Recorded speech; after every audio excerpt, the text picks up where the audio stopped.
What's up, guys? It's Brian again. I know I'm making a ton of videos today. But yeah, I told you guys I was gonna talk Scorsese films. This is my third video. I know my part 1 and 2 are really messed up how I shot part 2 first. I had some editing problems with part 1, loading it up. Again, I know the quality is really bad, but I'm here to talk film. That's what I love to do. And I'm talking Scorsese today. He's my favorite director. He's made some of my favorite movies.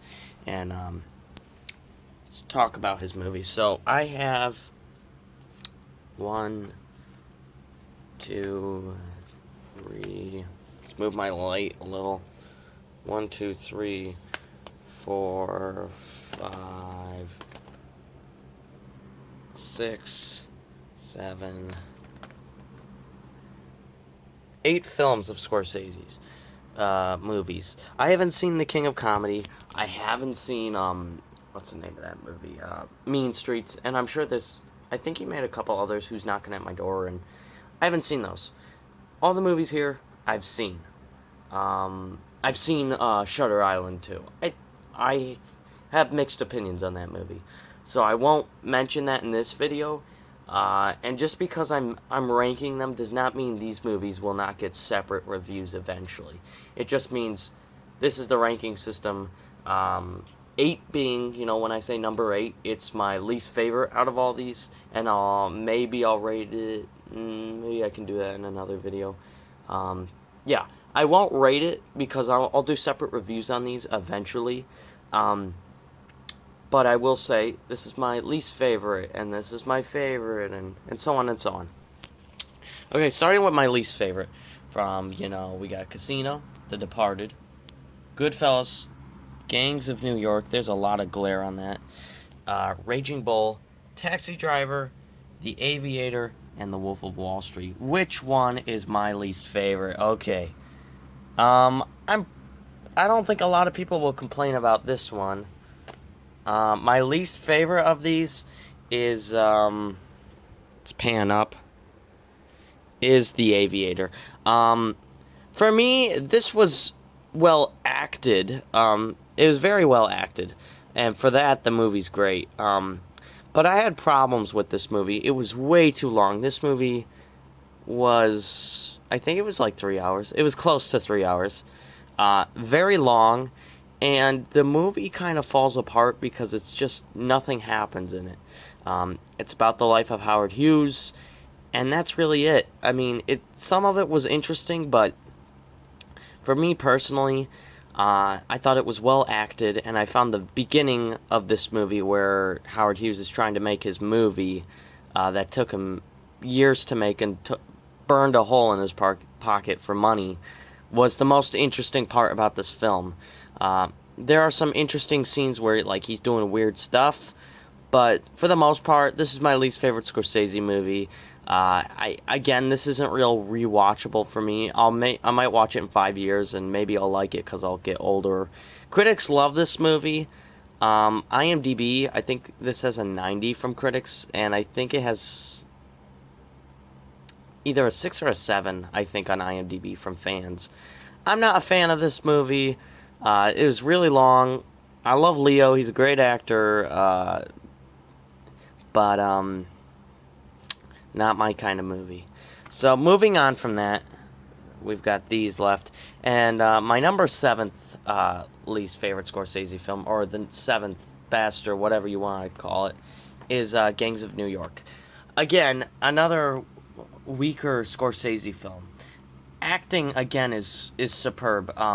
First off, Cameron Diaz, I got nothing against her. She's kind of forgettable in this role. And even DiCaprio, I mean, he's a great actor.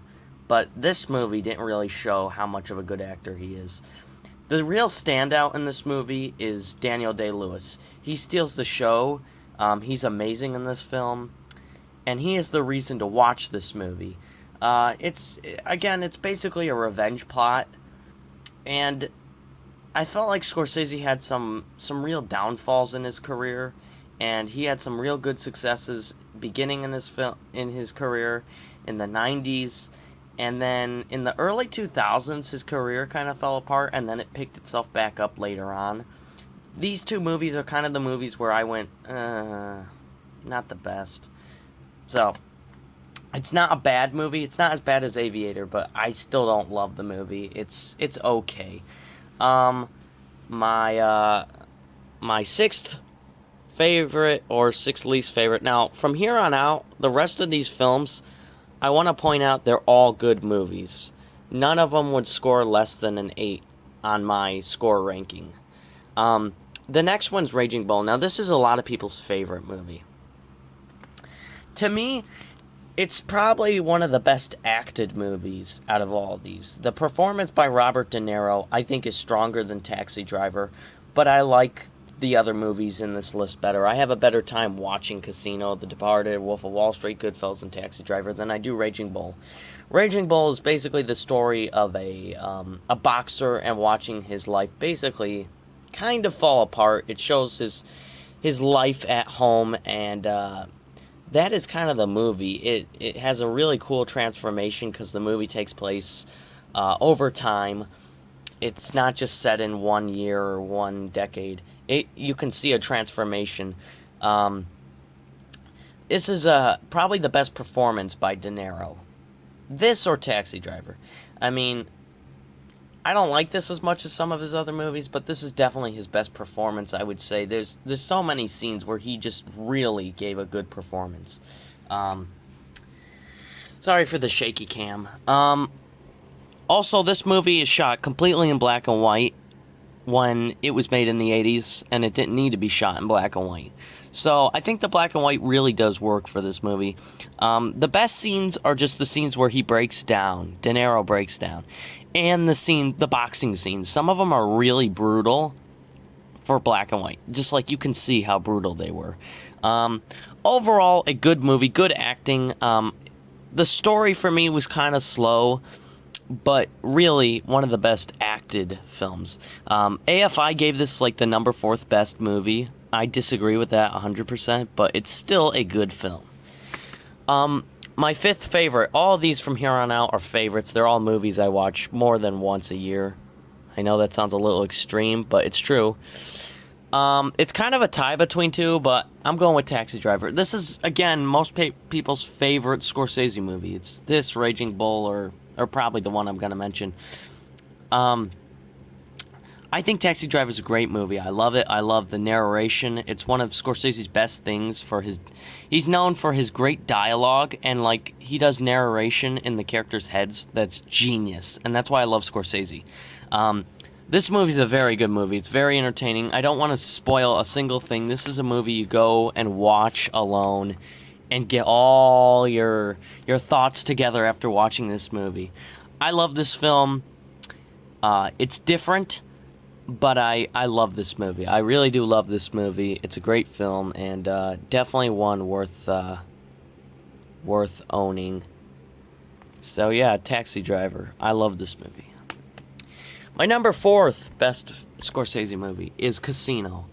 To me, this was, again, another greatly acted film. Especially Sharon Stone is amazing in this movie. Joe Pesci steals every scene he's in. I love this movie. It's kind of like showing the mob.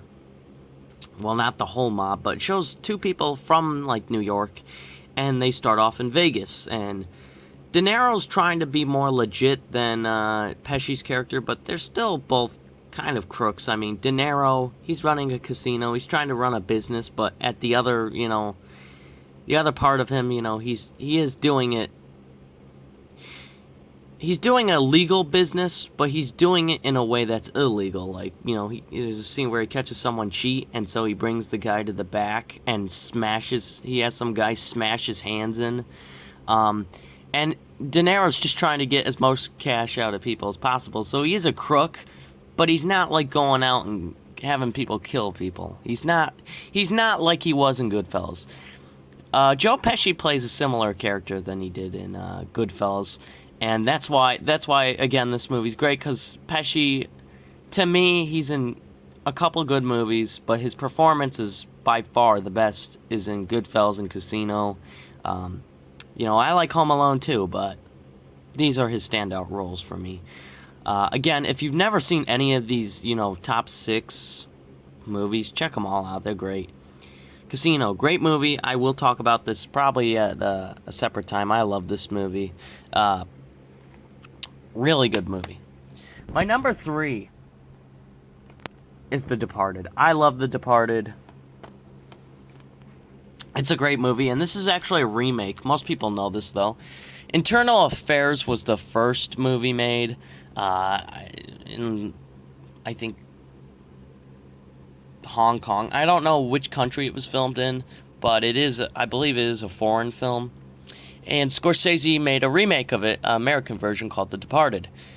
First off, every performance in this, no joke, every performance is amazing. DiCaprio is amazing in this movie. Matt Damon is amazing in this movie. Jack Nicholson is amazing in this movie. Mark Wahlberg is amazing in this movie. By far a great movie if you've never seen it. It's just this giant cat and mouse game. DiCaprio, he wants to be a cop, and so he goes undercover and tries to get into the Irish mob, and tries to team up with them, and he's trying to basically report back to the police what he knows. And Matt Damon is a cop, but he works for Jack Nicholson, so it's kind of like this back and forth between who's the rat here, who's the rat there. Nicholson plays the mob boss. I love this movie. It's a great movie. It has a lot of twists and turns. I did not expect what happens towards the end of this movie. Again, a great film. I love this film. And again, one day I'll do a separate review for each of these on their own, talking in full detail about each one. So that's my third favorite movie of Scorsese's. My second favorite is The Wolf of Wall Street. The Wolf of Wall Street, I want to clear up something. A lot of people think that this movie's cruel and crude because of all the sex and the drugs and well, I was going to say violence, but there's not really a lot of violence in this one. I like this movie because Scorsese, he can make characters you love to hate. This is a character I love to hate. This is Jordan Belfort. He's a despicable human being. He really is. And the narration sold me on this movie. The way he narrates the beginning to the end of this film, I love. There's a difference between having, too much, sex in movies and having it be bad, and having too much sex in movies and having it be good. In this movie, yeah, it's over the top. Yeah, it's got a lot of crap in it. But it's so well done. It's so well shot. It's so well executed. And it all fits and works. And without it, I don't think it would be the same movie. And it takes risks. Not everyone's going to like this movie. My parents hate this movie. I love this movie. I don't love it just because, hey, it's got a bunch of this crap in it. No, I like it. It's really well thought out. The script is great. And you get invested in this character, Jordan Belfort. And you kind of want to hate him in a way, because he's really despicable as a human. But just the way he narrates stuff makes this movie great. I love this film. For example, there's a movie out there that a lot of people like that has sex in it called Clockwork Orange. I don't like that movie. It was, most people like that movie. I don't. I'm just, every time someone says, oh, this movie sucks because it has too much, sex in it. Yeah, it does have a lot of crap in it, but it's so well done, I don't even care. It's a great film. It's worth checking out if you are allowed to see this movie, if you're, 17 or 18 or whatever. And my favorite Scorsese movie of all time, hands down, no question about it, is Goodfellas. This is my second favorite movie of all time. I love this movie. Just from the opening. To me, me and my friend had a debate the other day on which movie had the best opening, and he said Reservoir Dogs. I love that movie. But to me, Goodfellas has the best opening, now that I think about it. I love the way it's narrated. Again, Scorsese does narration so well, the way his characters think. I love this film. I love this movie. I love the soundtrack. I love the acting. Joe Pesci steals every scene he's in. I love the story of this movie. It really does glamorize the mob. And then it shows the downfall, like almost every mob movie does. If you have not seen this, this is easily a 10 out of 10.